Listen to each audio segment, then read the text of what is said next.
আসসালামু আলাইকুম রহমতুল্লাহ বরকাতুহ। সবাই ভালো আছেন? আলহামদুলিল্লাহ।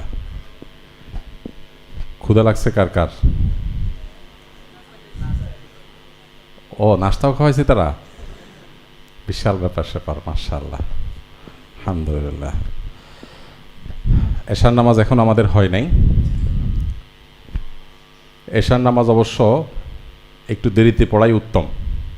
সুলুসুল লাইল বা রাতের 1/3 পর্যন্ত অপেক্ষা করে একদম ওয়াক্ত হওয়ার শুরুতেই এশার নামাজ পড়া আফজাল না। নবী করিম সাল্লাল্লাহু আলাইহি সাল্লাম বলেছেন, আমার উম্মতের জন্য যদি কষ্টকর না হতো আমি নির্দেশ করতাম যেন তারা এশা একটু দেরিতে পড়ে। এই দেরিতে পড়ার মানে আবার মধ্যরাত না। তো এইটা বাংলাদেশে মাদ্রাসাগুলোতে আমল হয়, এর বাইরে আর কোথাও হয় না। মাদ্রাসাগুলোতে দেখবেন 9টা, 9:15 এই টাইমে এশা হয় সাধারণত, অন্য জায়গায় সাধারণত হয় না। তো যাই হোক, আজকে আমরা ইচ্ছায় হোক অনিচ্ছায় হোক সে আমলটা করবো ইনশাআল্লাহ। আলহামদুলিল্লাহ। আপনারা প্রথমেই এই যে কষ্ট করে এসেছেন সেজন্য আপনাদেরকে ধন্যবাদ জানাচ্ছি আসুন্নাহ ফাউন্ডেশনের তরফ থেকে। নিশ্চয়ই অনেক কর্মব্যস্ত, অনেক ঝুট ঝামেলা সব উপেক্ষা করে আপনারা এসছেন, আমাদের মা বোনরা এসছেন। যে উদ্দেশ্যে এসছেন আল্লাহ রাব্বুল আলামিন সেই উদ্দেশ্যকে পরিপূর্ণভাবে সফল এবং সাকসেস করে যাওয়ার তৌফিক দান করুন। আপনারা শুরু থেকে অনেকগুলো সেশনে গুরুত্বপূর্ণ অনেকগুলো কথা শুনেছেন। দরকার হলো আমল করা, এগুলোকে কাজে লাগানো।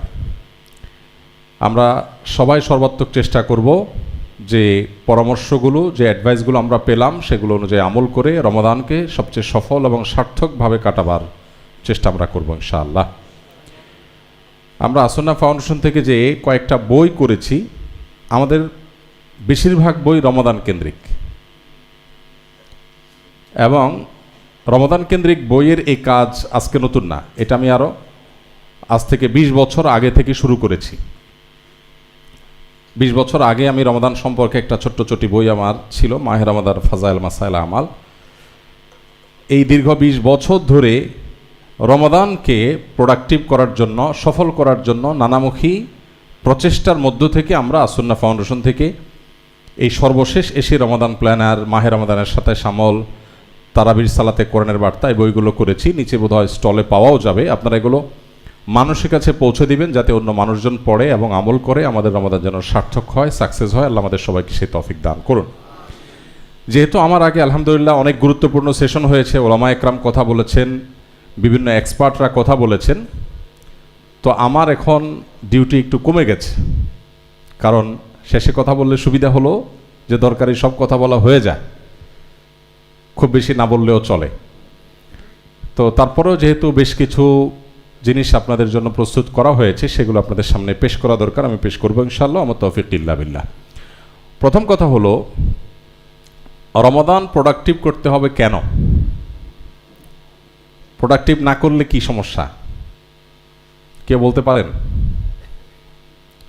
রমাদানকে সাকসেস করার জন্য এত বিশেষ চেষ্টার দরকারটা কি? না করলে অসুবিধাটা কি?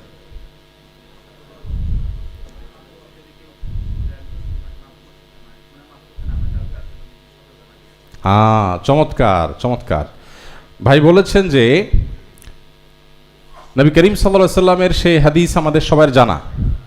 জিবরিল আমিন এসে বলেছিলেন, বাউদা মান আদরাকা রমাদান ওয়া লাম ইগফার লাহ, যে রমজান পেল অথচ ক্ষমা পেল না, সে দূর হোক, ধ্বংস হোক। ব্যাপারটা খুব সিরিয়াস। জিবরিল নিজে থেকে কিছু বলেন না, আল্লাহর কাছ থেকে আনেন।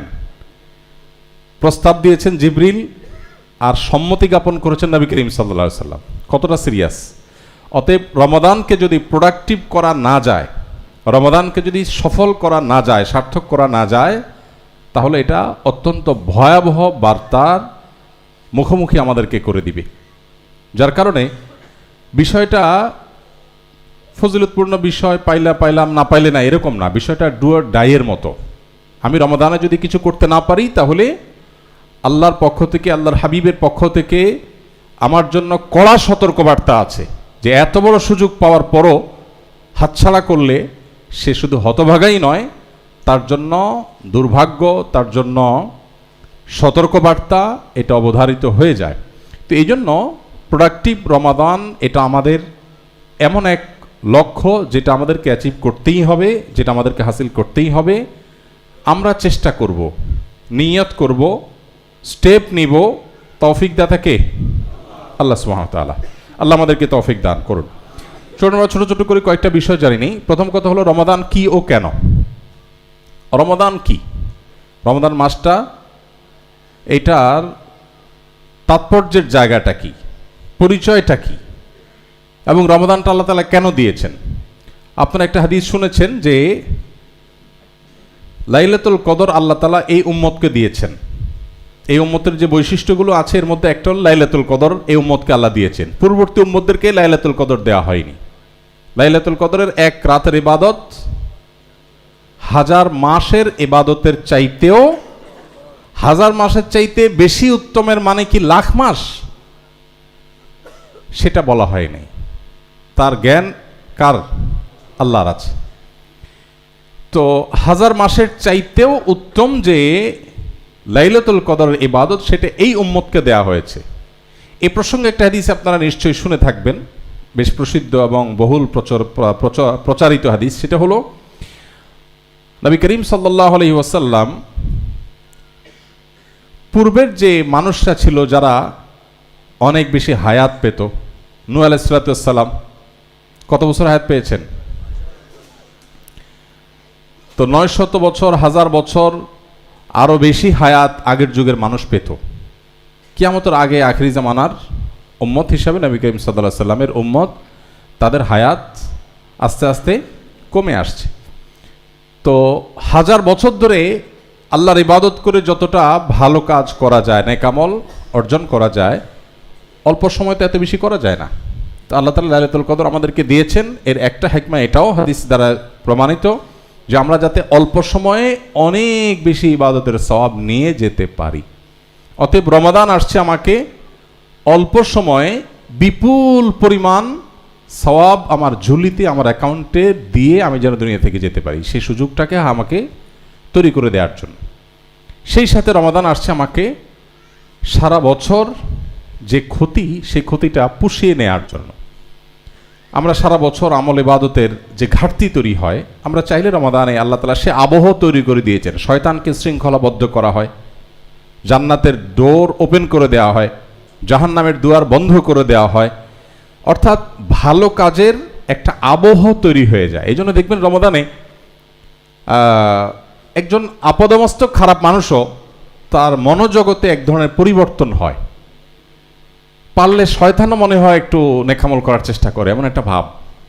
শয়তান নেকামল করবে না, কিন্তু এমন অবস্থা যে ঘুষখোরও ড্রয়ার খুলে বলে যে এখন রোজা আছি তো এখানে রেখে দেন, পরে নেব, ইফতারের পরে নেব। তো ঘুষখোর পর্যন্ত রোজা রেখে টাকা ধরতে চিন্তা করে। তার মানে আল্লাহ তাআলা একটা আবহ তৈরি করে দিয়েছেন রমাদানের মাধ্যমে, যাতে আমরা সারা বছরের ক্ষতি পুষিয়ে নিতে পারি। আমি যখন মাদ্রাসায় পড়ি, ছাত্র জীবনে অনেক আগের কথা, আমার আব্বার এক বন্ধু ছিলেন, ওনার কাপড়ের দোকানে রমাদানের আগে যখন মাদ্রাসা বন্ধ হতো, আমি হাফেজ না, তারাবির জিম্মাদারি নেই আমার, তো ওনার দোকানে বসে ওনার একটু হেল্প করতাম। তো ঈদের আগের দিনগুলোতে মনে আছে রমজান মাসে বিশেষ করে আপনার সন্ধ্যার খানা ইফতারের পরে আর খাওয়ার টাইম নেই, রাত 10টা 11টা বেজে গেছে। বললাম, চাচা খাবেন না? আরে বেটা, খানা কত খাবি, কালকে খাবি সারাদিন, আজকে চান রাত, আজকে কামাই করতে হবে, সব মাসে তো উপার্জন হয় না। তো রমাদান মাসটা হলো কামাইয়ের মাস, আমরা এটাকে বানাই নিছি খাওয়ার মাস। আমাদের বাণিজ্য মন্ত্রণালয় সংশ্লিষ্ট যে সমস্ত ডিপার্টমেন্টগুলো আছে, যারাই যখন সরকারে থাকুক, বেচারাদের রমজানের আগে থেকে চ্যালেঞ্জ থাকে যে খাবার দাবার সব ঠিক মতো মজুদ আছে, বারবার করে বলতে হয়, কারণ মানুষ খাওয়ার জন্য প্রস্তুত হইতেছে। যেখানে পুরো রমজানে সারাদিনে খাবারের অপশনই নেই, সেখানে খাবার তো অন্য দিনের চাইতে একটু কম লাগা, অন্য মাসের চাইতে একটু কম লাগার কথা, কিন্তু রমজানে তার চাইতে কম হয় না বেশি লাগে? বেশি লাগে। আমাদের রমজানের প্রস্তুতি মানে কি? ছোলা, চিনি, বেগুন, বেসম, যা যা লাগে এই আইটেমগুলো কিনা, এ হলো রমজানের প্রস্তুতি। মহিলাদের রমজানের প্রস্তুতি কি? যত রকমের আইটেম লাগে সেগুলো জোগাড় তারা করছে, আর পুরুষরা বাজার করছে। এগুলো আমাদের রমজানের প্রস্তুতি। তো রমাদান কি এবং কেন আসছে এটা হয়তো থিওরিক্যালি আমরা অনেকেই জানি, বাস্তবতা হলো এই সুযোগটাকে আমরা বেশিরভাগ মানুষ কাজে লাগাতে পারি না। আল্লাহ আমাদের সবাইকে এটাকে কাজে লাগাবার তৌফিক দান করুন। প্রিয় ভাইরা আমার, রমাদান মাস আসছে আমাদেরকে অল্প সময়ে অনেক সওয়াব আহরণ করবার সুযোগ এনে দেওয়ার জন্য। রমাদান মাস আসছে আমাদের সারা বছরের আমলের যে ঘাটতি আসে সেই ঘাটতিটা পুষিয়ে নেওয়ার জন্য। ব্যবসায়ের যেরকম মৌসুমের সময় ডাল সিজনের ব্যবসা করে নিতে হয়, আমাদের রমাদান মাসটা আসছে সেজন্য। সেই সাথে আল্লাহ তাআলা এই মাসে মাপের জন্য, মাগফিরাতের জন্য বহুমুখী পথ খুলে রেখেছেন। আমলের ক্ষেত্রে রমাদান কেন্দ্রিক ফজিলতের যে হাদিসগুলো পরিমাণে এত বেশি যে যেই রমাদান বছরে 30 দিন সিয়াম সাধনা, 30 দিনের আমল, সেটা নিয়ে এত ফজিলতপূর্ণ হাদিস রয়েছে। গুরুত্বের বিচারে রমাদানের সিয়ামের চাইতে জাকাতের গুরুত্ব বেশি না কম? বেশি। কিন্তু মর্যাদা বা ফজিলত সংক্রান্ত হাদিস যদি আপনি দেখেন, আপনি দেখবেন জাকাতের তুলনায় সিয়াম এবং রমাদান কেন্দ্রিক হাদিস এর পরিমাণ বেশি। তার মানে এত বড় সুবর্ণ সুযোগ কেউ হাতছাড়া করুক, এটা আল্লাহ নবী সাল্লাল্লাহু আলাইহি সাল্লাম চাইতেন না। রমজানের শেষ দশক যখন হতো, কানান নবী সাল্লাল্লাহু আলাইহি সাল্লাম ইদা দাখালাল আশার আহিয়া লাইলা ও আইকাদা আহলা, নবীজি শেষ দশক আসলে পরিবারের লোকদেরকে ঘুম থেকে ডেকে দিতেন। অন্য সময় এটা করতেন না। উনি তাহাজ্জুদ পড়তেন, পরিবারের সদস্যরা কারোর তৌফিক হলে পড়তেন, কারোর তৌফিক না হলে না পড়তেন, কিন্তু রমাদানের শেষ দশকে উনি সবাইকে ডেকে তুলে দিতেন।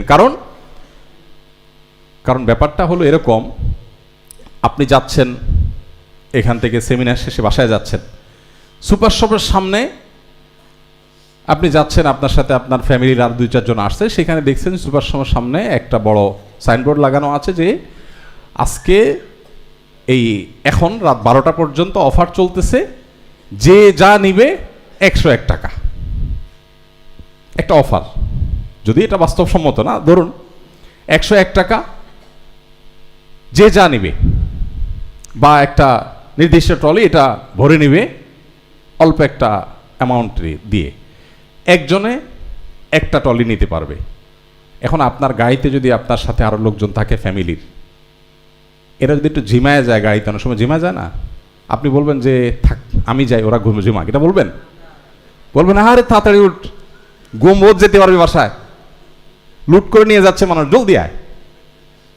আফসোস করবেন, ইস ছেলেটা নিয়ে আসলাম না বাসা থেকে, তাহলে ওরাও নিয়ে যেতে পারতাম, তাই না? নবী করিম সাল্লাল্লাহু আলাইহি সাল্লাম শেষ দশক আসলে পরিবারের লোকদেরকে ঘুম থেকে ডেকে দিতেন। আরে আল্লাহর মাগফিরাত বন্টন হচ্ছে, এটা নিজের এই ট্রলি ভরে ফেরার সময়, এটা ঘুমানোর সময় না। কিন্তু আমরা রমাদান কি এবং কেন সেটা বেশিরভাগ মানুষ বুঝি না। আল্লাহ আমাদেরকে বোঝার তৌফিক দান করুন। শাব্দিক অর্থের বিচারে রমাদান এই শব্দটা আরবি রমাদন থেকে, যার অর্থ জ্বালিয়ে দেওয়া, ভস্ম করে ফেলা, পুড়িয়ে দেওয়া। এখন রমাদান মাসের যে মর্যাদা, মাহাত্ম্য, এর সাথে জ্বালানো পোড়ানোর কি সম্পর্ক? জ্বালানো পোড়ানো এটা তো বাহ্যিকভাবে ভালো কোনো জিনিস আমরা বুঝি না জ্বালানো পোড়ানো বলতে। তো অনেক মুহাক্কিক, অনেক গবেষক ওলামা ইকরাম বলেছেন যে মূলত এই মাসে বান্দার আমলগুলোকে আল্লাহ তাআলা এত দ্রুত মাফ করে দেন যে এই মাসটা গুনাহ জ্বালানোর মাস, পাপাচার ভস্ম করার মাস।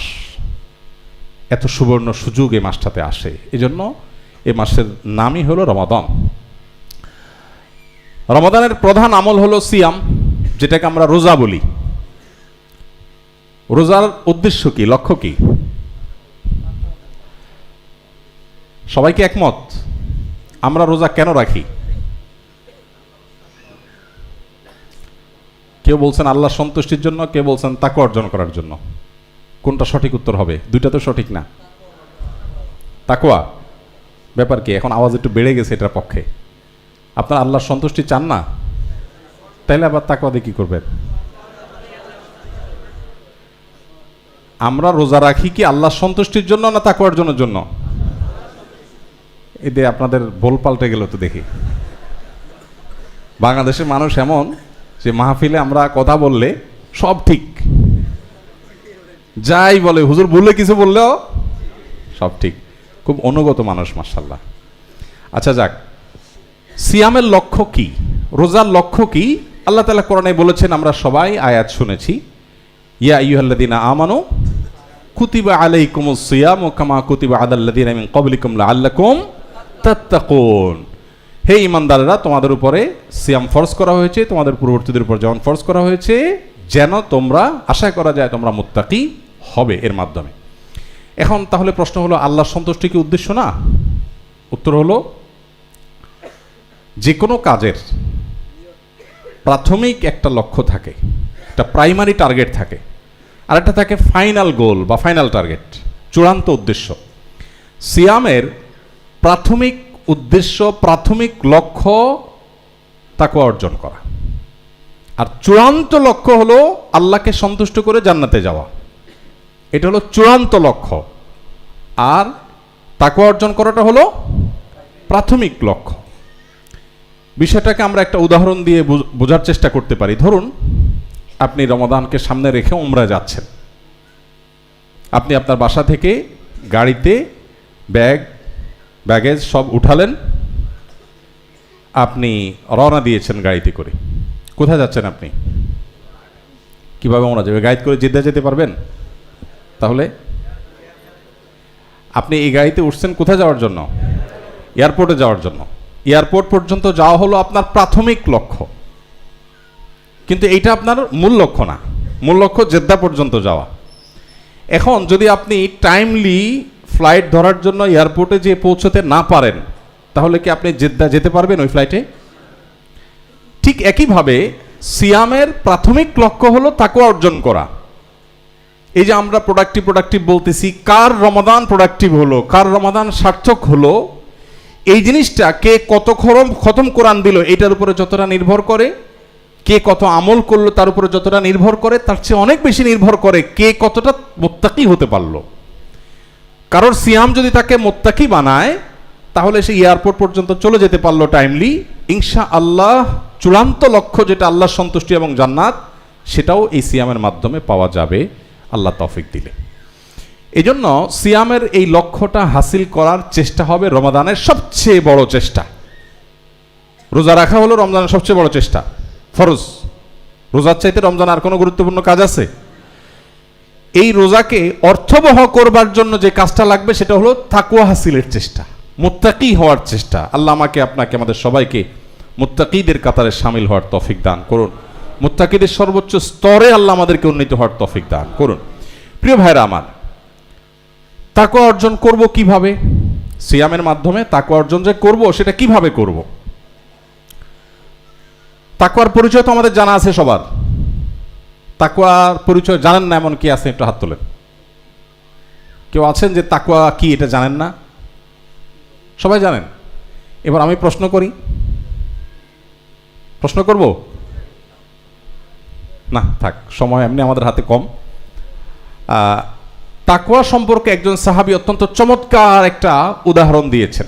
উদাহরণে আমরা খুব ভালো যে কোনো জিনিস রপ্ত করতে পারি। কোরআনে কারিমে আপনি দেখবেন, আমাদের বিশেষ করে তারাবির সালাতে কোরআনের বার্তা যে বইটা আছে, এই বইটাতে আমরা প্রতিদিন আজকের তারাবিতে কয়টা উদাহরণ দেওয়া হয়েছে পুরো পাড়ার মধ্যে, কয়টা নির্দেশ, কয়টা নিষেধ, কয়টা বিশেষ সতর্কবার্তা, কয়টা দোয়া, এগুলোকে আমরা আলাদা করে পয়েন্ট বের করে দেওয়ার চেষ্টা করেছি। তো এই বইটাতে উদাহরণগুলোকে আমরা আলাদা করে আনার চেষ্টা করেছি। উদাহরণ আল্লাহ তাআলা কোরআনে অনেক বেশি দিয়েছেন, কারণ মানুষ এটাতে অনেক সহজে বুঝতে পারে। ধরুন তাকওয়া অর্জন করা সম্পর্কে ওই যে সাহাবী যে উদাহরণটা দিয়েছেন, সেটা যদি আপনি রপ্ত করেন, দেখবেন আপনি তাকওয়া সবচেয়ে ভালো বুঝতে পারছেন। এমন তো আমরা বুঝি তাকওয়া মানে হলো বেঁচে থাকা, শব্দের অর্থের বিচারে বেঁচে থাকা, আরও নানা অর্থ করা যায়, কিন্তু মূলত তাকওয়ার ব্যাখ্যাটা ওই সাহাবী যেটা দিয়েছেন অত্যন্ত চমৎকার। সেটা হলো, আপনি একটা এলাকা পার হচ্ছেন, একদিক দিয়ে ঢুকে আর একদিক দিয়ে বের হয়ে যাবেন, বিরাট একটা রাস্তা আপনি পার হবেন, ক্রস করবেন। এই রাস্তা অতিক্রম করতে গিয়ে প্রচুর পরিমাণ কাঁটার মুখোমুখি হন, কারণ পুরো জায়গাটাতে প্রচুর পরিমাণ এমন গাছ আছে যে গাছটা কাঁটা বিশিষ্ট। ফলে জাস্ট এই পুরো জায়গাটা কণ্টকাকীর্ণ, কাঁটা দিয়ে ভরা। এই জায়গাতে যাওয়ার সময় আমাদের প্রত্যেকটা মানুষের সতর্কতা সর্বোচ্চ পর্যায়ে থাকবে। আমরা চেষ্টা করব যাতে কাঁটা বিদ্ধ না হয়, যে আমাকে হাঁটতে হবে। কোনোভাবে যদি কাঁটা বিদ্ধ হয়ে যায়, যেহেতু পুরো এলাকাটাই কাঁটায় ভরা, আমি চাইলেও পরিপূর্ণ শতভাগ কাঁটামুক্ত থাকা কঠিন। যদি কাঁটা বিদ্ধ হয়ে যায় আমরা কি করব? দ্রুততার সাথে কাঁটাটা খুলে ফেলে হাঁটা শুরু করব। এবার আগের চাইতে একটু বেশি সতর্ক থাকার চেষ্টা করব, তাই না? ঠিক তাকওয়ার জিনিসটা এরকম। আল্লাহ তাআলা পৃথিবীতে বহু গুনাহ, বহু হারামের হাতছানি দিয়ে রেখেছেন, এগুলো কাঁটা। আমরা চেষ্টা করব এগুলো থেকে বাঁচার। যদি কখনো স্পর্শ করে ফেলে তাহলে তওবা করে ফেলা হলো কাঁটা খুলে ফেলা, এবং তওবার পরে আমার সতর্কতা আরও বেশি হবে। বাস এই এক্সারসাইজটাকেই তাকওয়া বলা হয়। এই এক্সারসাইজটা যদি করতে করতে আপনি ওই যে কাঁটার পরিমাণ কমাতে পারেন, তাহলে আপনি তাকওয়ার লেভেলে উপরে উঠতে পারলেন। ব্যাস এটি হলো মূলত সিয়ামের লক্ষ্য। এখন আসুন, এই কাঁটা মুক্ত জীবন, গুনাহমুক্ত জীবন গড়ার জন্য আমরা কি করব? আমার আগে ফাহিম আপনাদেরকে পরিবেশ সম্পর্কে, আশপাশটা, এনভায়রনমেন্ট সম্পর্কে বলেছে, সে কথা এখানেও চলে আসবে। আল্লাহ তাআলা কোরআনে কারিমে বলেছেন, ইয়া আইয়ুহাল্লাযীনা আমানুত্তাকুল্লাহ ওয়া কুনু মা'আস সাদিকিন, হে ঈমানদাররা তাকওয়া অবলম্বন করো আর সাদিকদের, সত্যবাদীদের সাথে থাকো, মুত্তাকিদের সাথে থাকো। তার মানে এই সঙ্গ এবং পরিবেশটা মানুষকে অনেক বেশি প্রভাবিত করে, ফলে এই জিনিসটা আমাদের জন্য খুব গুরুত্বপূর্ণ। আসুন আমরা কয়েকটা পয়েন্ট দেখে নেই তাকওয়া অর্জনের জন্য আমরা কি কি করব। নাম্বার 1, গুনাহমুক্ত জীবন গড়ার অভ্যাস করা। এটা অভ্যাসের ব্যাপার, যে আমি ধীরে ধীরে গুনাহমুক্ত জীবন গড়ব। অভ্যাস গড়ার জন্য অনেকগুলো স্টেপ আমরা নিতে পারি, যার যার মতো প্ল্যান তৈরি করতে পারি। আমরা রমাদান প্ল্যানার আপনাদের জন্য করেছি। রমাদান প্ল্যানার রমাদান উপলক্ষে আপনার আত্মীয় স্বজনকে হাদিয়া দেন, উপহার দেন, এবং পরিবারের সদস্যরা কম্পিটিশন করে পূরণ করেন, যে পুরো প্ল্যানার পূরণ হবে, মাস শেষে আমরা হিসাব নিয়ে বসবো কার কি অ্যাচিভমেন্ট। এই প্ল্যানিংয়ের অংশ হিসাবে আমি কি কি গুনাহের সাথে জড়িত আমার মোবাইলের নোটে আমি লিখে রাখি। আমার রুমে, আমার ডায়েরিতে একান্তে, যেখানে আমি শুধু দেখব, মানুষের কাছে গুনাহ প্রকাশ করা নিষেধা দিছি, সো আমি আমারটা লিখে রাখবো। তালিকা যখন করব তখন আমার মুখ দিয়ে, অন্তর দিয়ে আমার কি কি বদভ্যাস আছে আমি লিখে ফেলি। এই রমাদানে একটা একটা করে বদভ্যাস আমি ধরে ধরে, যে আমি এইটা আমি আমার জীবন থেকে দূর করবই করব। আপনি যদি চূড়ান্তভাবে চেষ্টা করেন, আল্লাহ তাআলা কোরআনে কারিমে বলেছেন, ওয়াল্লাযীনা জাহাদু ফিনা, যারা আমার রাহে মুজাহাদা করে, সংগ্রাম করে। সাধারণ চেষ্টাকে মুজাহাদা বলে না। যারা আমার রাহে আসার জন্য সংগ্রাম চালায়, আল্লাহ বলেছেন, লানাহদিয়ান্নাহুম সুবুলানা, আমি অবশ্যই তাদেরকে দেখাবো আমার দিকে আসার বহু পথ। সে আসতে চাইবে, আল্লাহ একটা পথ দেখাবেন না, সুবুলানা, সাবিলের বহু বচন, বহু পথ আল্লাহ দেখাবেন। এই জন্য আপনি আগে সিদ্ধান্ত নেবেন যে আমি গুনাহমুক্ত জীবন গড়ব, এবং তার জন্য চেষ্টা করবেন। ওই যে আপনি নোট করলেন যে আমার এই এই বদ অভ্যাস আছে, নোট করার পর আপনি টার্গেট নিলেন যে আমি এই গুনাহ থেকে বাঁচার জন্য কি কি স্টেপ নিতে হবে। এই স্টেপগুলো আপনাকে অবলম্বন করতে হবে। এভাবে করে করে আস্তে আস্তে মানুষ গুনাহ থেকে বাঁচার চেষ্টাটা করতে হয়, শুরুটা করতে হয়। এরপর আসুন দ্বিতীয়ত, পরিবেশ নিশ্চিত করা। আপনার গুনাহমুক্ত থাকার জন্য অনুকূল পরিবেশটা গুরুত্বপূর্ণ। আপনি চাইলেও গুনাহ থেকে বাঁচতে পারবেন না যদি পরিবেশ আপনার জন্য প্রতিকূল হয়। এই জন্যই খুঁজে খুঁজে, খুঁটে খুঁটে অনুকূল পরিবেশটা নিশ্চিত করবার চেষ্টা আমাদেরকে করতে হবে, যে আমি কিভাবে গুনাহ থেকে বেঁচে থাকার পরিবেশটা তৈরি করতে পারি। আপনার বাসা হবে মুত্তাকি, পরহেজগার, আল্লাহ ভীরু এই মানুষগুলোর আশেপাশে। আপনার ফ্যামিলির সাথে সম্পর্ক হবে ওই রকম ফ্যামিলির যারা তাকওয়াতে অনেক আপার ক্লাসে আছেন, যারা আপনার চাইতে অনেক উপরে দিনের দিক থেকে, সেই ফ্যামিলির সাথে আপনার ফ্যামিলি উঠা বসা হবে। আপনার বাচ্চাদের বন্ধু হবে ওই বাচ্চারা যে বাচ্চাদের মধ্যে কোনো বাজে অভ্যাস নাই, যে বাচ্চারা খুবই ভদ্র, যে বাচ্চারা আল্লাহকে চিনে, যে বাচ্চারা আখিরাতকে বুঝেছে।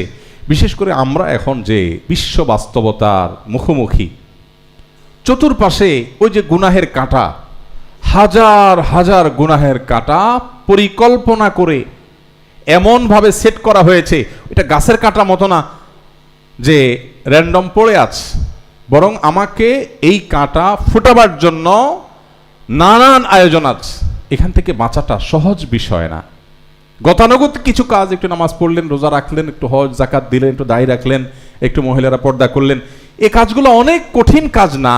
তুলনামূলকভাবে পরিপূর্ণভাবে তাকওয়ার উপরে ওঠা যত কঠিন কাজ, এটার জন্য পরিবেশ যত সহায়ক, অন্য কোনো বিষয় এত সহায়ক না।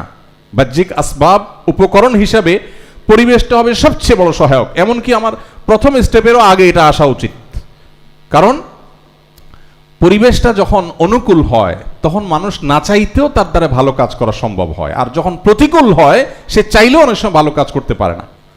আর এই জন্য আপনার বাসা, আপনার পরিবেশ, আপনার প্রতিবেশ, আপনার কর্মস্থল, আপনার সন্তানের শিক্ষা প্রতিষ্ঠান, আপনার বন্ধুবান্ধব মহল, আপনার সারাউন্ড, এগুলো হয়তো হবে এমন যে এরা সবাই আমার চাইতে উপরে তাকওয়ার দিক থেকে, আমি সেই সার্কেলটা মেনটেন করব। এটা করলে ইনশাল্লাহ অনেক বেশি সহজ হবে। এরপর আসুন 3 নম্বর, প্রতিবন্ধকতা দূর করা। এটা ফাহিম আমার আগে কথা বলেছে মাশাআল্লাহ। এই প্রতিবন্ধকতার অধীনে আমি মোবাইল নিয়ে কথা বলতাম, সেও আজ ফাহিম করে শেষ করে ফেলেছে, আমার কাজ শেষ হয়ে গেছে। আমি শুধু এটুকু বলবো যে ওলামা একরামের পরিভাষায় 2টি শব্দ আছে খুবই গুরুত্বপূর্ণ।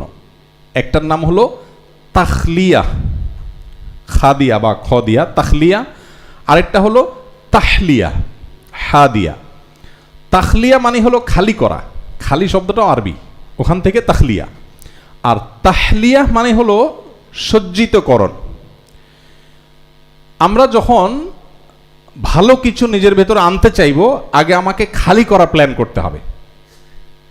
খালি না করে যদি আমি ভালো আনতে চাই, হয়তো কিছু আনতে পারবো কিন্তু কাজের কাজ হবে না। ব্যাপারটা হলো এরকম যে আমরা মাদ্রাসায় ছেলেরা যখন পড়ে, আপনার পানি পাক করার যে মাসআলা, এই প্রসঙ্গে একটা প্রসিদ্ধ পরিচিত অধ্যায় আছে, মাদ্রাসার ছাত্ররা সবাই জানে যে একটা কুয়াতে বা সীমাবদ্ধ জায়গাতে যদি কোনো প্রাণী পড়ে মারা যায় তাহলে কি করতে হবে, পানি কিভাবে পাক করবে। কাপড় চোপড় তো আমরা ধুয়ে পাক করি। এখন একটা কুয়াতে একটা মশা মারা গেল, নাপাক হয়ে যাবে কি না, একটা ইঁদুর মারা গেল, নাপাক হবে কি না, হইলে সেটা পাক করার বুদ্ধি কি।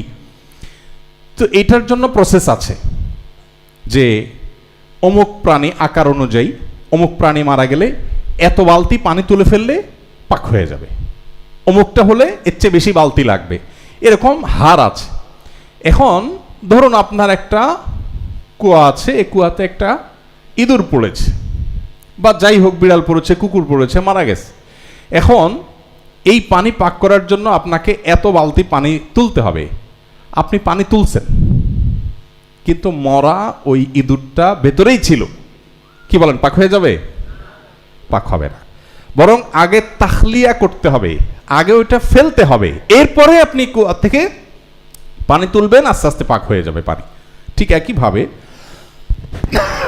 প্রতিবন্ধকতা দূর করা ছাড়া আপনি রমাদানে অনেক কিছু করে ফেলবেন, হয় না। দেখেন প্রতি বছর এখানে যারা আছেন, আমরা যদি এখন সবার ইনফরমেশন নেই, আমার মনে হয় সবার অলমোস্ট কাছাকাছি তথ্য আমরা দেব। সেটা হলো প্রতি বছরই রমাদান আসলে আমরা খুব নিয়ত করি মাশাআল্লাহ এবার রমাদান ইনশাআল্লাহ কিছু একটা করব।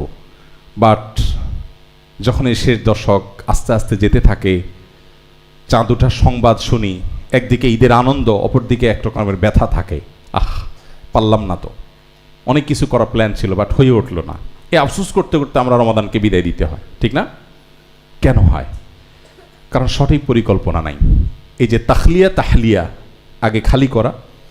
আমি অনেক আমার ঘনিষ্ঠ বন্ধু যাদেরকে আমি তাকওয়ার কারণে পছন্দ করি, বিশেষ করে দেশের বাইরের কিছু ভাই বোন আমার আছেন, সৌদি আরবে যখন ছিলাম মিডল ইস্টে কিছু দিনদার মানুষজনের সাথে আমি উঠা বসা করার চেষ্টা করতাম। তাদের অনেককে দেখতাম যে রমাদান উপলক্ষে তাদের part of preparation mobile net থেকে ডিসকানেক্ট করে ফেলা, হোয়াটসঅ্যাপ এটাতে সারাক্ষণ তার যোগাযোগ রাখতে হয়।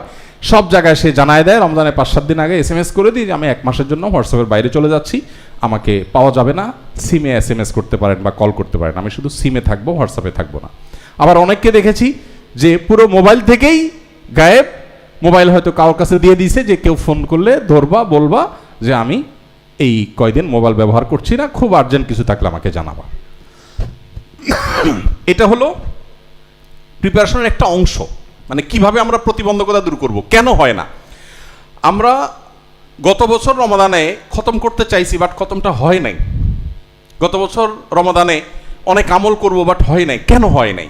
কারণগুলো তো আমি জানি, আমি খাতা কলম নিয়ে ফেলি, নোট করে ফেলি কি কি কারণ ছিল। এরপর একটা একটা করে এগুলোর বিরুদ্ধে আমি যুদ্ধ ঘোষণা করি। অনেকে বলে, হুজুর মোবাইল তো ছাড়তে পারি না। মোবাইল ছাড়া কোনো ব্যাপার? যারা যারা রমজান উপলক্ষে মোবাইল ছাড়তে চান এবং পারেন না, তারা সবাই মোবাইলটা এখানে রেখে যাবেন যাওয়ার সময়। এগুলো আমরা বিক্রি করে ফাউন্ডেশনে ঢুকাই দিব ইনশাআল্লাহ। আপনার কাজটা সহজ করে দিলাম, আপনি তো পারতেছেন না, আপনি শুধু এখানে রাখবেন, বাস আপনার দায়িত্ব শেষ, বাকি কাজ আমরা করব। বেশিরভাগ মানুষই এই সহজ কাজটাকে অনেক কঠিন বানায় ফেলছে, শয়তান তার কাছে এটাকে অনেক কঠিন করে ফেলছে। যাই হোক, তো এই প্রতিবন্ধকতা দূর করার জন্য আমাদেরকে নানামুখী উদ্যোগ নেওয়া দরকার। মোবাইল থেকে নিয়ে, সোশ্যাল মিডিয়া থেকে নিয়ে, খারাপ বাজে বন্ধু থেকে নিয়ে, যা যা হতে পারে সেগুলো নিজের জীবন থেকে সরাবার প্ল্যান করা। এরপর আসুন দোয়া করা। সর্বশেষ হলো আল্লাহ তাআলার কাছে চোখের পানি ফেলে দোয়া করা। পরিবেশের ক্ষেত্রে, অনুকূল পরিবেশের ক্ষেত্রে বাসায় একটা পরিবেশ তৈরি করা দরকার। আপনাদের অনেকের আল্লাহ তাআলা তৌফিক দিয়েছেন, বড় বড় ফ্ল্যাট আপনারা করেন। আমার ইচ্ছা আছে, যদি আল্লাহ আমার তৌফিক দান করেন, আমার থাকার বাসার একটা জায়গা ছোট্ট করে নামাজের জায়গা থাকবে। এখন নাই, কিন্তু আমার নিয়ত আছে, যদি আল্লাহ তৌফিক দেয়, একটা জায়গা থাকবে। আমরা যেরকম ওয়াশরুম রাখি, আমরা যেরকম ডাইনিং রুম রাখি, ড্রয়িং রুম রাখি, শোবার ঘর থাকে, আমাদের নামাজের কোনো জায়গা নাই বাসায়। আছে? কেন নামাজের জায়গা নাই? কারণ আল্লাহর জমিন, সবই নামাজ পড়া যায়। কিন্তু নামাজের যখন একটা নির্দিষ্ট জায়গা থাকবে, হোক ছোট্ট একটা জায়গায়, হোক 3 জন মানুষ দাঁড়াতে পারে। আমি হংকং গেছি, আমার এক ভাই, ওনার বাসায় আমি গেলাম। তো সেখানে হংকং আপনারা জানেন, জমির দাম সারা ওয়ার্ল্ডের সবচেয়ে বেশি যে দেশগুলো, তার মধ্যে হংকং অন্যতম। ছোট্ট একটা দেশ, জায়গা নাই, মানে এই মাথা থেকে ওই মাথায় 1 ঘন্টা চলে যাওয়া যায়, পুরো দেশ ক্রস করতে 1 ঘন্টা সময় লাগে। এত ছোট্ট দেশ, কিন্তু প্রচুর মানুষ, এই জন্য প্রচুর হাই রাইজ বিল্ডিং, তারা 50-100 তলার নিচে বিল্ডিং খুঁজেই পাওয়া যায় না। এর মধ্যে ছোট ছোট ফ্ল্যাটে থাকতে হয়, কারণ অনেক এক্সপেন্সিভ। আমি ভদ্রলোকের বাসায় গেলাম, উনি বললেন যে এখানে বিশাল বড় অ্যাপার্টমেন্ট, শত শত ফ্ল্যাট একটা ভবনে, এর মধ্যে আমার বাসাটা সবচেয়ে বড় সাইজের। কত? বললো যে 1100 স্কোয়ার ফিট। তাই আমি বললাম, বাহ, এটা ঢাকা আমাদের জন্য কোনো ব্যাপার? যে 1100 স্কোয়ার ফিট, 50 কোটি টাকা দাম, 1100 স্কোয়ার ফিটে বাসা। তো উনি আমার বাসায় আমাকে নিয়ে গেলেন, নিয়ে বললেন যে ভাই, এই জায়গাটা আমি নামাজের জন্য ফিক্স করেছি, এটা শুধু নামাজের জন্য, এখানে অন্য কিছু আমরা করি না, আমরা ফ্যামিলির সবাই এখানে এসে নামাজ পড়ি। এটা হলো পরিবেশ তৈরি করা। একটা বাসায় যখন এই ধরনের পরিবেশ তৈরি হয়, এই পরিবেশ তৈরির জন্য অনেক কাজ আছে, শুধু এই নামাজের জায়গা না, আর অনেক ইস্যু আছে। ধরুন আপনার পরিবারের সদস্যদেরকে আপনি একসাথে বসে কোরআন তেলাওয়াত করেন, একটা টাইম সবাই মিলে ফিক্স করলেন রমাদানের আগে, যে আমাদের সবার সাথে মিলবে এরকম একটা টাইম কোনটা হয়, যেটা আমরা সবাই কোরআন, সবার হাতে কোরআন থাকবে, আমরা সবাই তেলাওয়াত করব, খাবারটা একসাথে খাবো। আমি আমার বাসায় আলহামদুলিল্লাহ দীর্ঘদিন থেকে, আমরা বহুদিন থেকে প্র্যাকটিস করি, বহু বছর থেকে আমরা প্র্যাকটিস করি এক প্লেটে খানা খাওয়া। এটা কিন্তু সুন্নাহ এবং হারিয়ে যাওয়া সুন্নাহ, এটা আমাদের পরিবারে নাই। এখন তো আমাদেরকে পশ্চিমারা শিখাইছে আলাদা গ্লাস, আলাদা বাটি, আমাদের অনেক বেশি হেলথ কনসার্ন হতে হবে, অনেক বেশি আমাদেরকে স্বাস্থ্য সচেতন হতে হবে। এসব করতে করতে এমন অবস্থা হয়েছে যে এখন স্বামীরও আলাদা গ্লাস, ওয়াইফেরও আলাদা গ্লাস। নবী করিম সাল্লাল্লাহু আলাইহি সাল্লাম যে গ্লাস থেকে পানি খেতেন, মা আয়েশা রাদিয়াল্লাহু তাআলা যে দিক দিয়ে পানি খেতেন, গ্লাসের ঠিক ওই দিক দিয়ে মুখ রেখে নবী সাল্লাল্লাহু আলাইহি ওয়াসাল্লাম পানি খেতেন। এটা হলো আসল ভালোবাসা। এখন শুধু SMS দেন, আই লাভ ইউ টু, দুনিয়ার নাটক অভিনয় সব করেন, তলে তলে গ্লাসে পানি খাইলে আপনার কাছে ঘৃণা লাগে। আর নবী করিম সাল্লাল্লাহু আলাইহি সাল্লাম, তার যে ভালোবাসা ছিল সেটা ছিল সবচেয়ে রিয়েল। যাই হোক, তো পরিবারের লোকদেরকে একসাথে এক টাইমে ম্যাক্সিমাম ফ্যামিলিতে এখন খাওয়া দাওয়া হয় না, ছেলে এক টাইমে খায়, বাপে এক টাইমে খায়। আমাদের বাসা আমরা চেষ্টা করি আলহামদুলিল্লাহ, দিনের বেলায় এক একজন এক এক জায়গায় থাকেও, ঠিক আছে, হয় না। রাতের বেলা সবাই একসাথে, সকালের নাস্তা সবাই একসাথে, সকাল নাস্তা সম্ভব না হয় রাতেরটা মাস্ট, সবাই এক টাইমে এক প্লেটে খাবে। কারণ একটা প্লেটে যখন 4-5 জন বসে, তখন কি হয়, মাথাগুলো আধা ফিটের দূরত্ব থাকে না, কয়েক ইঞ্চির দূরত্ব থাকে, আর বডি একদম ঘেসে ঘেসে যায়, হাত একের সাথে আর কোনো টাচ হয়। এটার একটা প্রভাব আছে আপনার মধ্যে সৌহার্দ্য, সম্প্রীতি, ভালোবাসা আনার ক্ষেত্রে। এখন নাই কেন সম্প্রীতি? এর অনেক কারণের মধ্যে এটাও একটা। তো এই জন্য পুরো পরিবেশটাকে যদি আপনি অনুকূল করতে পারেন যে আমরা তেলাওয়াত করব তাহাজ্জুদ ভোর রাতে, সবাই আমরা তাহাজ্জুদ পড়ব, সবাই আমরা কান্নাকাটি করব, দোয়া করব, পরিবেশটা যে কত গুরুত্বপূর্ণ। আমি আমার শৈশবের কথা মনে আছে, আমি যখন মাদ্রাসায় পড়ি, মাদ্রাসার ছুটি হলে আব্বার কাছে বেড়াতে যেতাম। তো আব্বার সাতক্ষীরাতে মাছের ঘেরের ব্যবসা ছিল, চিংড়ি মাছের। তো বিরাট বড় ঘেরের একটা জায়গায় অফিস এবং স্টাফরা থাকে ওই জায়গায়। এমনকি বাসা বাড়িতে যখন থাকতাম তখনও মনে আছে, ভোর রাতে উঠে আব্বার যে তাহাজ্জুদের পরে যে কান্না, এই কান্না শুনে কোনো পাষাণও ঘুমায় থাকতে পারবে না। কাউকে ঘুম থেকে ডাকলে তো কারো ভালো লাগে না, কিন্তু তাহাজ্জুদের পর যে আল্লাহর কাছে কান্না, যে আল্লাহর কাছে কান্নার মধ্যে বাবা নাম ধরে একটা একটা সন্তানের কথা নাম ধরে ধরে বলছেন, আল্লাহ আমার অমুক ছেলেকে আপনি মুত্তাকিদের ইমাম বানান, আল্লাহ আমার অমুক মেয়েকে আপনি আমার চক্ষু শীতলকারের সন্তান বানান, আল্লাহ তাকে আপনি হাফেজ বানান, আলেম বানান, দায়ী বানান। এটা যখন আপনি বলবেন, আপনার আওয়াজে, আপনার দোয়ার আওয়াজ যখন আপনার বাচ্চার কানে যাবে, এই বাচ্চা বুঝবে যে আমার বাবা আমাকে, আমার মা আমাকে কতটা ফিল করলে এই ভোর রাতে আরামের ঘুম বাদ দিয়া উঠে আমার জন্য দোয়া করছে। সে এখান থেকে যে ইন্সপিরেশন পাবে, এটা 2-4-10টা সেমিনার দেওয়া হবে না। তো এই জন্য বাসা বাড়িতে এরকম আমরা একটা পরিবেশ, শুধু বাসা বাড়ি না, আপনি যেখানে থাকেন, অফিসে যান, সব জায়গায় এই পরিবেশটা নিশ্চিত করা দরকার। যাই হোক, এই 4টা স্টেপ আমরা অবলম্বন করব তাকে অর্জন করার জন্য।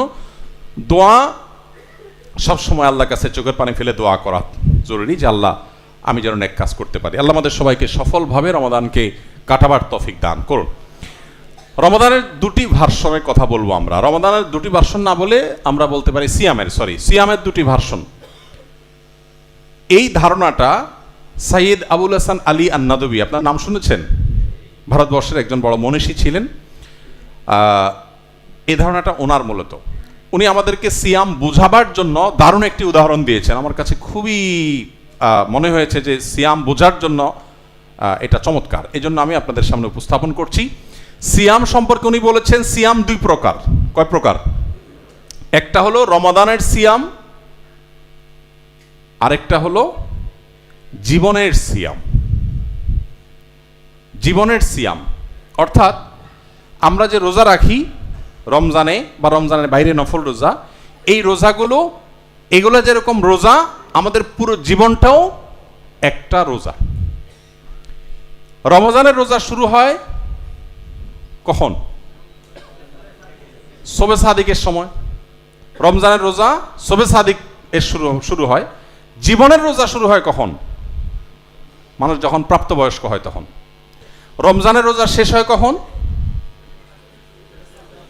সূর্য যখন ডুবে যায়। জীবনের রোজা শেষ হয় কখন? জীবনের সূর্য যখন ডুবে যায়। রমজানের রোজা যদি ভেঙে যায় তাহলে সেটা আবার রেখে দিতে হয়, রিকভার করতে হয়। জীবনের রোজা যদি ভেঙে যায় সেটা আবার তওবা করে রিকভার করতে হয়। সিয়াম শব্দের অর্থ বিরত থাকা। সওম বা সিয়াম, যেটাকে আমরা রোজা বলি, এটা শব্দের অর্থ হলো কি? বিরত থাকা। ভোগবাদী পৃথিবীতে কোথাও আপনাকে বিরত থাকতে খুব একটা বলা হবে না। সব বিজ্ঞাপনে বিলবোর্ডগুলো আপনাকে ভোগের কথা বলবে, বাচ্চা থেকে নিয়ে বুড়ো পর্যন্ত। বাধা দিও না, বাচ্চা যা খুশি করুক, তাকে বাধা দিও না। তারপর নানাভাবে আমাদেরকে প্রত্যেককে লাগামহীন করে দেওয়া হচ্ছে আজকে পৃথিবীতে। আর ইসলাম আমাদেরকে শত শত বাইন্ডিংস দিচ্ছে, এটা খাওয়া যাবে না, ওইটা ধরা যাবে না, এদিকে যাওয়া যাবে না, ওইদিকে যাওয়া যাবে না। মূলত সিয়াম আমাদেরকে বিরত থাকার ট্রেনিং দিচ্ছে। দেখেন, সিয়াম রেখে আমরা পানাহার করি না। জীবনের যে রোজা আছে সেখানেও আল্লাহ তাআলা আমাদেরকে নিষেধ করেছেন, এটা করা যাবে না, ওইটা করা যাবে না। জীবনের রোজা ভঙ্গ হয় পানাহার করলে, রমজানের রোজা ভঙ্গ হয় পানাহার করলে, আর জীবনের রোজা ভাঙে কি করলে? আল্লাহর যা নিষেধ করেছেন সেগুলো করলে। এখানে একটা চমৎকার উদাহরণ তিনি আরেকটু আগ বেড়ে দিয়েছেন, সেটা হলো জীবনের রোজার সাথে রমজান রোজার একটা অদ্ভুত পরিণতিগত মিল আছে। সেটা কি? সেটা হলো, ধরেন আমি বিশেষ করে গ্রামে বড় হয়েছি, গ্রামীণ পরিবেশে আমার জানা আছে, শহরেও এটা হয়। কোনো ফ্যামিলিতে ধরেন ছোটো ছোটো বাচ্চারা রোজা রাখে আগে থেকে এটা অভ্যাস করার জন্য। আপনার 2টা ছেলে একসাথে প্যারালালি রোজা রাখছে, একজন রোজা রেখে 10টা 11টার দিকে আর তার ক্ষুধা সহ্য হচ্ছে না। সব ফ্যামিলিতে এরকম ছেলেফেলে আছে না, যে একটু ভোজন বিলাসী বা আপনার ক্ষুধা কাতরে বেশি। তো সে 10টা 11টার দিকে আর সহ্য হচ্ছে না, মার কাছে যায়, বাপের কাছে যায়, দাদির কাছে যায়, দাদার কাছে যায়, ভাইয়ের কাছে যায়, আমি আর পারতেছি না, আমি আজকে ভেঙে ফেলবো। তো খুব বেশি পিড়াপিড়ি করলে বাসায় মুরব্বীরা বলে কি, ঠিক আছে থাক, তোমার উপর তো রোজা ফরজ না, চেষ্টা করো, ভেঙে ফেলো। এই ছেলে ভাঙার পর কি খায় সাধারণত? 10টা 11টার দিকে মুসলমানদের ঘরে রোজার মাসে কি থাকে? ভাত থাকে ভোর রাতের বাসিটা, মাছ থাকলে বাছা টুকরাগুলো থাকে, আর গোশত রান্না করলে হাড্ডিগুলো থাকে, সব কিছু বাছাটা থাকে, তাই না?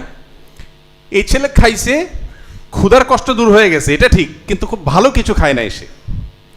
আর তার সাথে আরেক ভাই যে রোজা রয়েছে, সে যদি রোজা রেখে দেয় তারও কষ্ট হচ্ছে, কিন্তু সে স্ট্রাগল করবে, সে চ্যালেঞ্জ নিচ্ছে, না আমি রাখবো। তখন তার মুখ দুপুরের পর আস্তে আস্তে ফ্যাকাশে হয়ে যায়, মা মায়া করে, বাবা মায়া করে, দাদা মায়া করে, রোজা রাখতে তার কষ্ট হচ্ছে, সবাই আদর করে। একটা পর্যায়ে যখন সূর্য ডুবার কাছাকাছি হয়, তখন কি হয়? তখন যে রোজা ভেঙে ফেলেছিল তার ডিউটি কি হয় সাধারণত? গ্রাম হলে হাঁস মোরগ ধরো, মোমবাতি চেরাগ নিয়ে আসো, হারিকেন জ্বালাও, এখন তার হারিকেনের দিক নাই। আর ছোট পিচ্ছি বাচ্চা থাকলে, দুধের বাচ্চা কাচ্চা থাকলে ওইটারে ধরো। আর এখানে ইফতারের কোনো আইটেম আনা নেওয়া করা লাগলে সেগুলো করো। আর যে ছেলেটা কষ্ট করে রোজা রাখে, ওর অবস্থা কি থাকে ইফতারের আগ মুহূর্তে? জীবনে প্রথম রোজা রাখছে, ছোট মানুষ, ফ্যামিলির সবাই তাকে আদর করে বসায়, এই তো আর আধা ঘন্টা, আর 20 মিনিট, আর 10 মিনিট, আদর আদর, কদর আর কদর, নানান রকমের। এই আজানটা দিতে না দিতেই এই একজন খেজুর আগায় দিচ্ছে, কেউ হয়তো শরবত আগায় দিচ্ছে, নানাভাবে তার আয়োজন চলছে। এদিকে যেটা 10টা 11টার দিকে রোজা ভেঙে ফেলছিল, ওইটার অবস্থা কি হয়? ওইটা সব ফ্যামিলিতে একরকম হয় তা আর বলছি না, বাকি মোস্ট অফ দ্য কেস এরকমই হয় যে ওরে দৌড়ের উপর রাখা, তুমি এখানে কি করতেছো, তুমি বাচ্চা ধরো, ও কাঁদতেছে, ওখানে ধরো, যা ওই চুলাটা বন্ধ করো, ওই কাজটা করো, বেচারা দৌড়ের উপরে থাকে। সেও ইফতার খায়, বাট তাজা এবং প্রথম দিককার ইফতার না, কিছুক্ষণ পর সে আস্তে ধীরে কিছুটা বাচ্চাটা খায়। তাহলে সকালে খাইলো সেটাও বাসিটা, সন্ধ্যায় খাইলো সেটাও বাচ্চাটা খাইলো, কিন্তু সেই সাইয়্যিদ আবুল হাসান রহমতুল্লাহ আলাইহি এই উদাহরণ দিয়ে বলছেন, জীবনের রোজা যারা ভেঙে ফেলে, দূর এত হালাল হারাম বাজ বিচার করে চলে না, পারি না, ভাল লাগে না, দেখা যাবে আল্লাহ মাফ করবে, মোজমাস্তি করে নেই, জীবনের রোজা যারা ভেঙে ফেলে তারা দুনিয়াতে একটু মোজমাস্তি করে, কিন্তু এটা ওই বাসি খাবারের মতো, খুব বেশি উপভোগ্য না। সে যদি মুসলমান হয়, জান্নাতেও হয়তো একসময় যাবে, কিন্তু সেটা অনেক পরে। পক্ষান্তরে যে কষ্ট করে রোজা রাখে, তার কষ্ট হয় ঠিক, কিন্তু জীবনের সূর্য যখন ডুবতে যায়, তার যখন ইফতারের সময় হয়, তখন আল্লাহর পক্ষ থেকে ফেরেশতা আসে, তাতানাজ্জালু আলাইহিমুল মালাইকা, আল্লাহর পক্ষ থেকে ফেরেশতা আসে এবং এসে বলে, আল্লাহ তাখাফু ওয়ালা তাহজানু ওয়া আবশিরু বিল জান্নাতিল্লাতী কুনতুম তুআদুন। জান্নাতি মানুষের মৃত্যুর আগ মুহূর্তে সে টের পায় সে কোথায় যেতে যাচ্ছে, তার গন্তব্য কোথায় হচ্ছে, তাকে ফেরেশতারা ওয়েলকাম করতে থাকে, আদর যত্ন শুরু হয়ে যায়। আল্লাহ তাআলা আমাদেরকে রমাদানের রোজার পাশাপাশি জীবনের রোজাটাকেও সঠিকভাবে রাখার তৌফিক দান করুন।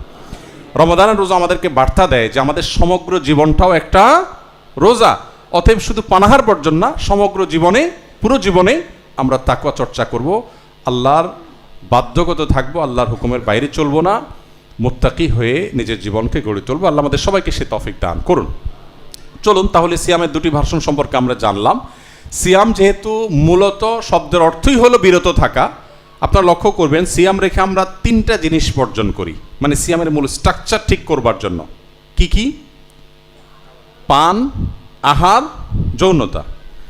পৃথিবীতে যত অপরাধ সংগঠন হয়, বেসিক্যালি এই 3টা জিনিসকে 2টা জিনিসের মধ্যে আনা যায়। এক হলো খুন নিবৃত্তি, আরেকটা হলো যৌনবৃত্তি। এগুলোর কারণে যত খুন খারাপি, রাহজানি, ডাকাতি, মানুষ হত্যা, মানুষের ক্ষতি করা, শত্রুতা, মামলা মোকদ্দমা, গালিকে যা হয়, most of the case mainly এই দুইটা জিনিসকে ঘিরে হয়। সিয়াম রমজান মাসে বলছে তুমি এটাকে কন্ট্রোল করো। সিয়াম কিন্তু আমাদের সাথে কথা বলে, সিয়ামের একটা বার্তা থাকে, একটা মেসেজ থাকে, আমরা বুঝি না। দেখুন, রমজান মাসে আপনি যখন রোজা রাখেন, রোজা রাখার পর আপনার জন্য দিনের বেলা যে পানাহার করা, এই পানাহার করাটা তো বেসিক্যালি হালাল খানা, তো অন্য সময় খাওয়া হালাল, তাই না? হালাল খাবার, হালাল পানীয়, ক্ষুধাও আছে আবার খাবারও আছে, কিন্তু আপনি খাচ্ছেন না। ইফতারের সময় হয়ে গেছে, সূর্য ডুবার জন্য অপেক্ষা করছেন, ক্ষুধাও আছে খাবারও আছে, আপনি খাচ্ছেন না। এমনকি একা কোনো কক্ষে আছেন, কেউ দেখছে না, কোনো সিসি ক্যামেরাও নাই, সেখানেও আপনি খাচ্ছেন না। যেই লোকটা আস্ত একটা চিটার বাটপার, সত্য কথা জীবনেও বলে না, সেও কিন্তু রোজা রেখে রুমের দরজা আটকায় খায় না, খায় সব জায়গায় বাটপারি করলেও রোজা রেখে বাটপারি। এই জন্য হাদিসে কুদসিতে আল্লাহ তাআলা বলেছেন, আস-সাওমু লি, রোজাটা আমার জন্য একান্তে বান্দা নিবেদন করে, ওয়ানা আজজি বিহি, এই জন্য এর বিনিময়টা আমি নিজে দেব। এখন সিয়ামের মধ্যে এক ধরনের নিষ্ঠা আছে, যেটা অন্য অনেক ইবাদতে এনশিওর করা খুব কঠিন। সিয়ামে নিষ্ঠা নিশ্চিত করা এটা খুবই সহজ, এটা জটিল কিছু না।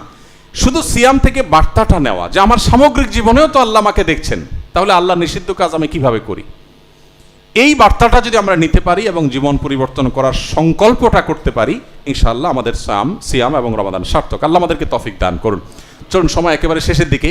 রমাদান জীবন গঠন করবার জন্য এবং সার্থক করবার জন্য ছোট ছোট কয়েকটা পরামর্শ। নাম্বার 1, গুনাহ মাফের সুবর্ণ সুযোগ হিসাবে আমি যেটা বলেছি, নোট করে ফেলা এবং ডিসিশন নেওয়া, গুনাহের পথ বন্ধ করে দেওয়া।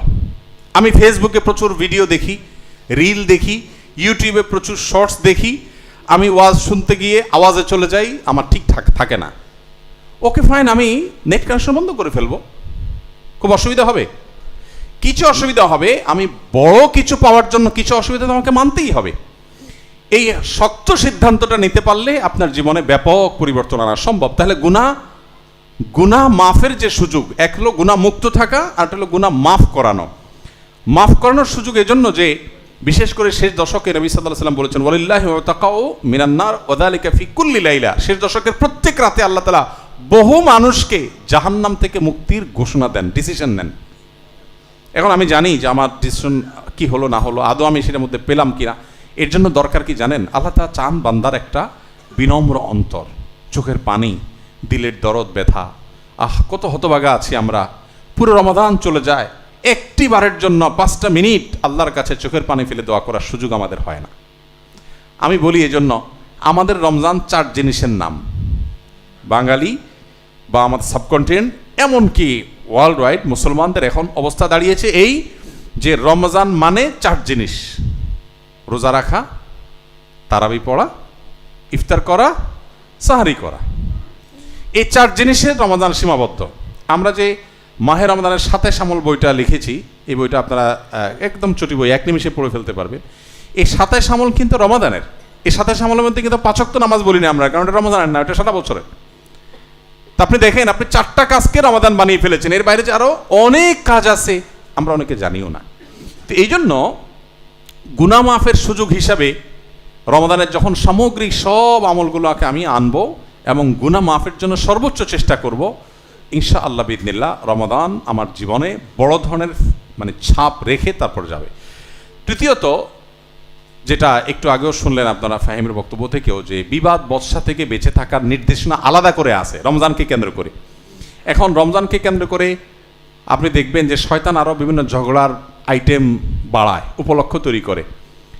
আপনাকে ডিসিশন নিতে হবে যে আপনি রমজানে যত ইস্যু আসুক নিজেকে সর্বোচ্চ শক্ত রাখবেন।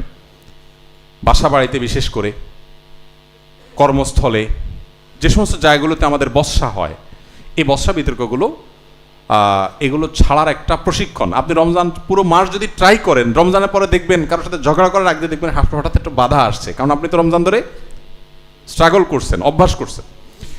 আচ্ছা, এর পাশাপাশি কোরআনের সাথে সময় কাটানো। কোরআনের সাথে আমাদের হাতে একেবারে সময় নাই, কোরআনের সাথে সময় কাটানোর জন্য অনেকগুলো প্ল্যান আছে।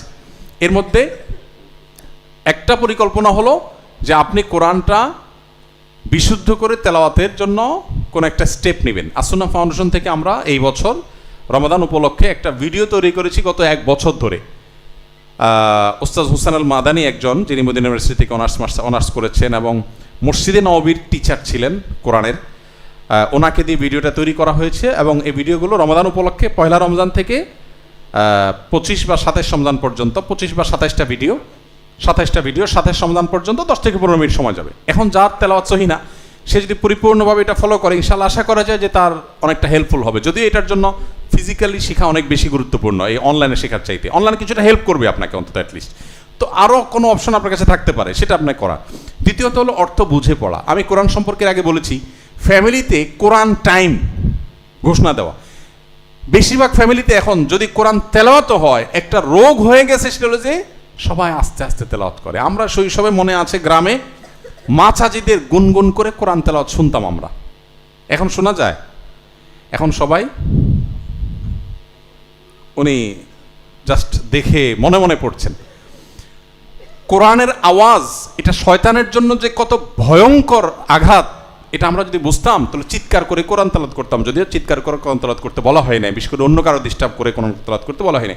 বাসার সবাই মিলে একটু আওয়াজ দিয়ে কোরআন তেলাওয়াত করেন, শয়তান সেখানে প্রবেশ করে না। সূরা বাকারা একটু আওয়াজ দিয়ে তেলাওয়াত করেন, ইনস্ট্যান্ট দেখবেন আল্লাহর কুদরত, যে শয়তান এবং শয়তানি এই বাচ্চাদের যে অ্যাবনর্মাল দুষ্টামি, এগুলোর জন্য আমি তো বহুবার দেখেছি সূরা বাকারা তেলাওয়াত চালু করে দেওয়ার পরে বা তেলাওয়াত শুরু করে দেওয়ার পরে আওয়াজ করে মনে হচ্ছে আগুনে পানি দিয়ে দিয়েছে। তো বাসা বাড়িতে একে তো একটা সময় কোরআন তেলাওয়াত করা, দ্বিতীয়ত হলো কোরআন একটু উচ্চস্বরে সরবে যাতে শোনা যায় সেভাবে তেলাওয়াত করা, তৃতীয়ত বিশেষ করে তারাবিকে কেন্দ্র করে আমরা যে বইটা লিখেছি মাহে রমাদানের, তারাবির সালাতে কোরআনের বার্তা, আপনি বাসায় আজকের যে পারা তেলাওয়াত হবে সেটা সামারিটা আমরা একটু সব মিলে 10 মিনিট সময় লাগবে না, 3-4টা পৃষ্ঠা মাত্র, আমরা একটু পর্যালোচনা করে নিই। আজকে তুমি করবা, কালকে আমি করব, কালকে মেয়েটা করবে, ছেলেটা করবে, গ্রুপ স্টাডি করা, একটা পরিবেশ তৈরি হয়। আমি চেষ্টা করি আমার বাসায় আলহামদুলিল্লাহ। এটা যদি আমরা করি ইনশাআল্লাহ বিদিনিল্লাহ রমাদানকে অনেক বেশি সফলভাবে আমরা কাটাতে পারবো। ভোর রাতে দোয়া, এটা যে কি এক সুযোগ ভাই, আমরা কে না জানি 24 ঘন্টার ভিতরে দোয়া কবুলের সবচেয়ে মোক্ষম সময় কোনটা? ভোর রাতে দোয়া। আমি বড় একটা ব্যবসা প্রতিষ্ঠান বাংলাদেশের, একেবারে 1-2-3-এর মধ্যে হবে এরকম একটা ব্যবসা প্রতিষ্ঠানে আমার মনে আছে, আমি একবার কোন একটা কাজে গেছি, পরে এক ভদ্রলোক আমাকে দেখে দৌড়ে আসছে, আয়সা আমাকে জড়ায় খুব জোর করে তার রুমে নিল। একটু মনে হচ্ছে উনি বেশি আবেগপ্রবণ হয়ে পড়েছেন। তো আমার একটু কৌতূহল জাগলো যে মানুষ ভক্তি করে, মহব্বত করে, একটা লেভেল থাকে, বাট লোকটা একটু বেশিই করছে মনে হয়। বললাম ভাই কি? তো উনি আমাকে বললো, ভাই জানেন আপনার একটা আলোচনা থেকে আমার জীবন এমন পরিবর্তন হয়েছে, আমি মৃত মানুষ নতুন করে জীবন পেয়েছি। তেমন আমি একটু ব্যাখ্যা করেন। তো ভদ্রলোক আমাকে বললেন, ভাই আমি এমন একটা রোগে আক্রান্ত হয়েছি যে দেশ তো বটে, দেশের বাইরে যত ডাক্তার আছেন, যত ট্রিটমেন্ট আছে সবগুলো অ্যাপ্লাই করেছি, বাট আমার সর্বশেষ ডাক্তারদের কথা অনুযায়ী জীবনের আশা ছেড়ে দিয়ে গ্রামে চলে গেছি চাকরি ছেড়ে দিয়ে, যে আর বাঁচবো না, শেষ কয়দিন গ্রামে যে আল্লাহ বিল্লাহ করে জীবন কাটাই ফেলি। এর মধ্যে হঠাৎ করে আপনার একটা ভিডিও আসলো, ভোর রাতের দোয়া, গুলি মিস হলো, মিস হয় না, অসম্ভব সম্ভব হয়। তো আমি শুরু করলাম তাহাজ্জুদ পড়া, আর কিছু পারি না পারি ভোর রাতে উঠে খুব কান্নাকাটি করি আল্লাহর কাছে। উনি বলেন যে আমি কয়েকদিন আমল করার পর আমার ভিতরে পরিবর্তন দেখলাম, এরপরে চেক করে দেখলাম কোনো রোগটুক নাই আমার শরীরে। এখন আমি ওনার কলিগদেরকে আমার সামনে যারা অফিস সহকারী তাদেরকে ডাকলেন, 1-2 জনকে ডেকে বলেন, এই বলো তোমরা আমার কি আগের চাইতে আমি এখন বেশি সুস্থ কিনা? বলছে হ্যাঁ আপনি অবশ্যই সুস্থ, আপনি আগে অনেক রিয়্যাক্ট করতেন, রাগ করতেন, আপনি এখন খুবই স্বাভাবিক একজন মানুষ। ভোর রাতের দোয়া, গুলি মিস হইলেও গুলি মিস হয় না, হতে পারে, এই দোয়া মিস হওয়ার সম্ভাবনা খুবই কম। কিন্তু সারা বছর আমরা এই টাইমে ঘুমাই থাকি, সকালে অফিস আদালত থাকে, তাহাজ্জুদ পড়া হয় না। রমজানে তো আপনি সারি খেতে ওঠেনি, কেন শুধু সারি খেয়ে আপনি ফজর নামাজ চলে যাবেন? আপনি 5টা মিনিট রাখেন, সাহারির আগে আপনি দোয়া করবেন। দেখেন বেশিরভাগ মানুষ হয় কি রমজানে শেষ মুহূর্তে সাহারি খাওয়া সুন্নত আমরা জানি, কিন্তু শেষ মুহূর্তে সাহারি খাওয়ার মানে এই না যে মুয়াজ্জিন আর আপনার মধ্যে কম্পিটিশন চলবে। মুয়াজ্জিন মাইক নিয়ে ঘড়ির দিকে তাকাবে, 3, 2, 1, এখন সে আজান হাঁকবে, আর আপনি এদিকে খাওয়া শেষ মুহূর্তে একেবারে পানিটা বাকি আছে, ট্যাবলেটটা বাকি আছে, ব্রাশটা বাকি আছে, মানে আপনি আর মুয়াজ্জিন কম্পিটিশন করবেন। এই লেভেলের শেষ সময় সাহারি খাওয়া সুন্নত না ভাই।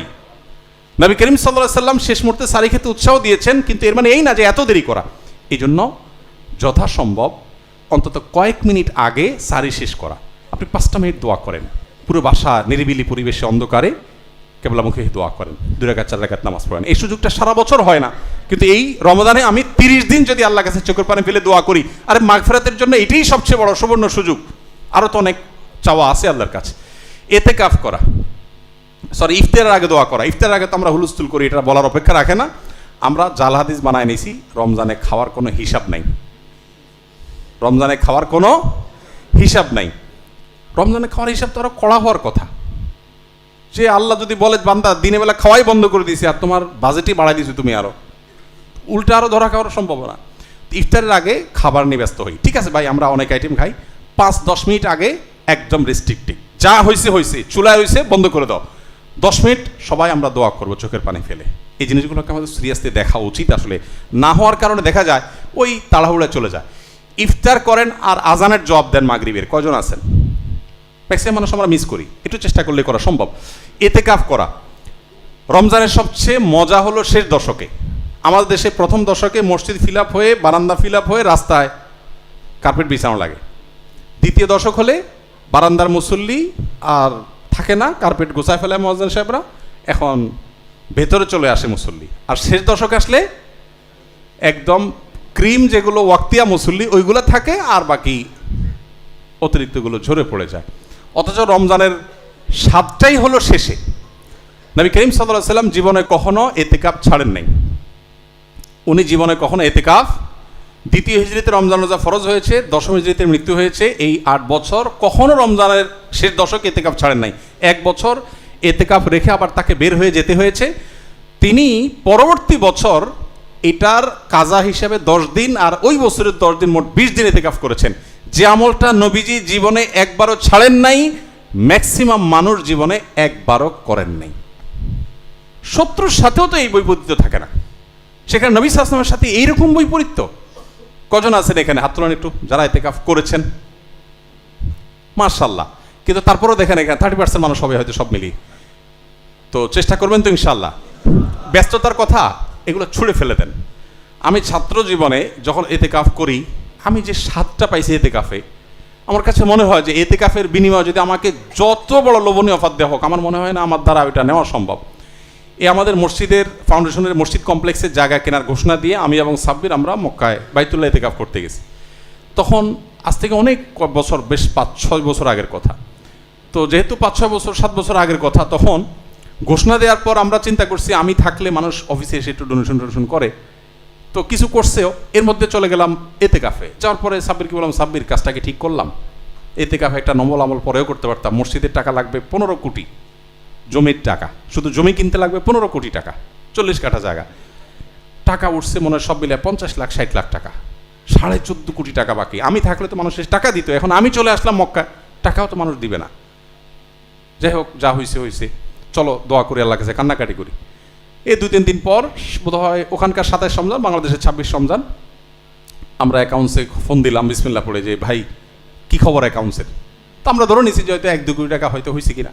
পরে অ্যাকাউন্টস থেকে আমাদেরকে বললো যে আমাদের তো জমিতে লাগবে 15 কোটি, আমাদের অ্যাকাউন্টে জমি কেনা বাবদ 18 কোটি টাকা এসে বসে আছে। 18 কোটি টাকা এসে বসে আছে। আমি এবং সাব্বির সিজদে পড়ে গেলাম, বলে কি, এটা তো আনএক্সপেক্টেড।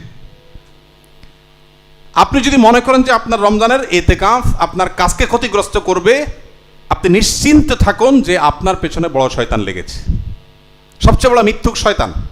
আমার কোনো ক্ষতি হবে না, যদি ক্ষতি হয় ইতিকাফ না করলে চেয়ে বেশি ক্ষতি হতে পারে।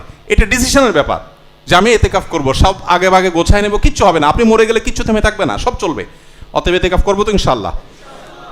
3টা আমল, আরাফাতের দোয়া, ইতিকাফের স্বাদ আর সিজদার দোয়া, এই 3টা জিনিসকে পৃথিবীর কোনো কিছুর সাথে আপনি কম্পেয়ার করতে পারবেন না, কোনো কিছুর সাথে। আপনি একটা রমজান ইতিকাফ ভালো করে দেখেন, আপনি যে স্বাদটা পাবেন। সারা বছর নানান এঙ্গেজমেন্ট, ফোকাস থাকে না, ইতিকাফের সময় আপনি মসজিদে আবদ্ধ হয়ে গেছেন, চাইলেও বাইরে যেতে পারছেন না, অটোমেটিক আপনার দ্বারা ভালো কাজ হবে। আল্লাহ আমাদেরকে তৌফিক দান করুন। পরিবারের দিনই আবহাওয়া গড়ে তোলা সম্পর্কে আমি বলে ফেলেছি, সে সম্পর্কে আর আমি বলবো না, শুধু আত্মজিজ্ঞাসা করে শেষ করছি। সেটা হলো, জীবনে তো অনেক রমাদান গেল, কয়টা রমাদান আছে যে রমাদানটাতে আমার তৃপ্তি মতো আমি আমল করে মনে হয়েছে যে আলহামদুলিল্লাহ আমি কিছু একটা করতে পেরেছি। বেশিরভাগ রমাদান আমাদের হেলায় ফেলায় কেটে গেছে। অথচ পক্ষান্তরে আমরা সাহাবীদেরকে যদি আমি দেখি যে সাহাবীরা কয়টা রমাদান পেয়েছেন, অনেকে একটা রমাদান পেয়েছেন, অনেকে জীবনে 2 বার রমাদান পেয়েছেন, আর আমরা 40 বার 50 বার এক একজনের রমাদান পেয়েছি। এক রমাদান পুরো জীবনকে চেঞ্জ করে দিয়েছে।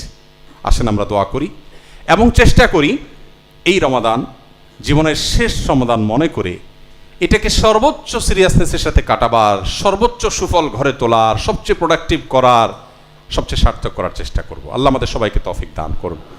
অনেক বেশি সময় আপনাদের নিয়ে ফেলেছি, এশার নামাজ বাকি আছে, আপনারা বের হবেন, দূর দূরান্তে যাবেন।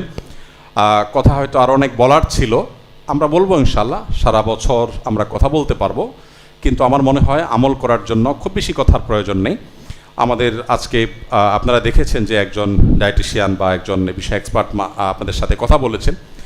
আমাদের আমলের সাথে আমাদের এই যে রুটিন সম্পর্কে আপনারা আমাদের প্রোডাক্টিভিটি সম্পর্কে আমাদের ফাহিম, সে বিষয়ে এক্সপার্ট মানুষ, তার সাথে থেকে কথা শুনেছেন। আমরা সবগুলো বিষয়কে যদি আমরা আমলে আনতে পারি, ইফতারের আইটেমে যদি, ভাই নিশ্চয়ই বলেছেন, আমি জানি না কি বলেছেন না বলেছেন, ইফতারের আইটেমে যদি আপনি ভাজা পোড়ার বিরুদ্ধে যুদ্ধ ঘোষণা করতে পারেন, এখন আপনার ছোলা বুট ছাড়া যদি রোজাই না হয় তো যে কঠিন। আপনি যদি হেলদি খাবারে আসেন, হেলদি লাইফস্টাইলে আসেন, দেখবেন জীবনের রমাদানের অনেক বরকতের সাথে এগুলোর অনেক গভীর সম্পর্ক আছে। অতএব সেই চেষ্টা আমাদের সবাইকে রাখতে হবে। রব্বে করিম আমাদের সবাইকে রমাদানকে সবচেয়ে সফল এবং সার্থক কাটাবার তৌফিক দান করুন। আমরা রমাদানে আমাদের ইবাদতের প্রতিবন্ধকতাগুলোর বিরুদ্ধে যুদ্ধ ঘোষণা করে আসুন রমাদানকে সাজাবার জন্য এখন থেকে প্ল্যান পরিকল্পনা করি, এবং আমাদের পরিকল্পনার অংশ হিসাবে আমি বারবার বলেছি আল্লাহর কাছে চোখের পানি ফেলে দোয়া করা। আমরা সব প্ল্যান করলে হবে না, আমি প্ল্যান করার যা করব পাশাপাশি আল্লাহর কাছে মঞ্জুর করে নিই যে আল্লাহ এই রমাদানটা আমার জীবনে ছাপ ফেলে দেওয়া যেন একটা রমাদান হয়ে যায়। আল্লাহ আমাদের সবাইকে তৌফিক দান করুন। বোনরা অনেক প্রশ্ন করেছেন আমার কাছে, যেহেতু আমাকে সময় সায় দিচ্ছে না, প্রশ্নগুলো আমরা যে আগামী শুক্রবার আমাদের লাইভ এখন কয়টা, 9টায় যায় মনে হয়, রাত 9টা বাংলাদেশ সময় লাইভ যাবে। লাইভে ইনশাল্লাহ প্রশ্নগুলোর উত্তর আমরা দিয়ে দিব ইনশাল্লাহ বিদিন আপনাদেরকে। আপনার লাইভ অনুষ্ঠানে প্রশ্নগুলোর উত্তর পেয়ে যাবেন। আজকে আর আমরা সময় ক্ষেপণ করছি না। আমরা এই যে দীর্ঘ সময় পর্যন্ত এখানে আসলাম, কথা শুনলাম, কথা বললাম, আসুন্নাহ ফাউন্ডেশন আপনাদের জন্য আয়োজন করেছে, এই পুরো আয়োজনটাকে আল্লাহ তাআলা আমাদের জন্য পরিপূর্ণভাবে কবুল ও মঞ্জুর করুন, আমাদেরকে আল্লাহ তাআলা সার্থক করুন। এখানে যেভাবে আমরা সমবেত হয়েছি আল্লাহ তাআলা আমাদেরকে জান্নাতুল ফিরদাউসে আমাদের প্রিয় নবী সাল্লাল্লাহু আলাইহি ওয়াসাল্লামের সাথে ঠিক একইভাবে আমাদেরকে আল্লাহ সমবেত হওয়ার তৌফিক দান করুন। দেখা হবে ইনশাআল্লাহ জান্নাতে, দুনিয়াতেও বিভিন্ন মোড়ে মোড়ে।